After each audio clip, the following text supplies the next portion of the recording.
नमस्कार, आप देख रहे हैं न्यूज प्लस 21। मैं हूं आपके साथ प्रियांशा लाजरस। राजधानी रायपुर के सिलतरा औद्योगिक क्षेत्र से घिरा हुआ है।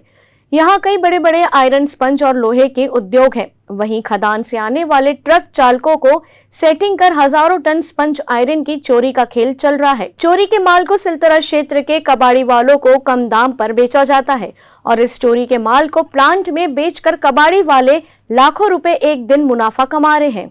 लोहे और स्पंज आयरन का यह अवैध कारोबार लंबे समय से चल रहा है। पुलिस कार्यवाही केवल अपनी उपस्थिति दर्ज कराने के लिए करती है। अगर मामला दर्ज भी होता है तो कबाड़ी दुकान में काम करने वाले मजदूरों को अंदर किया जाता है और कबाड़ का गोरख धंधा चलाने वाले मालिक अपने अवैध काम को चालू ही रखता है।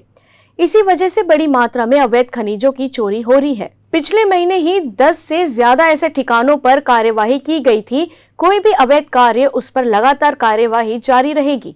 सूचना जानकारी के अनुसार पुलिस उस पर कार्यवाही करेगी। पिछले महीने ही 10 से ज़्यादा ऐसे ठिकानों पे कार्रवाई हुई थी और कोई भी अवैध कार्य है उस पर लगातार कार्रवाई जारी रहेगी। जैसी सूचना जानकारी मिलती है पुलिस उस पर कार्रवाई करती है। नहीं, मेरे पास ऐसी कोई सूचना नहीं आई है। आएगी तो बिल्कुल कार्रवाई होगी। ऐसी जानकारियों के लिए देखते रहिए न्यूज प्लस 21, आपके हक की बात।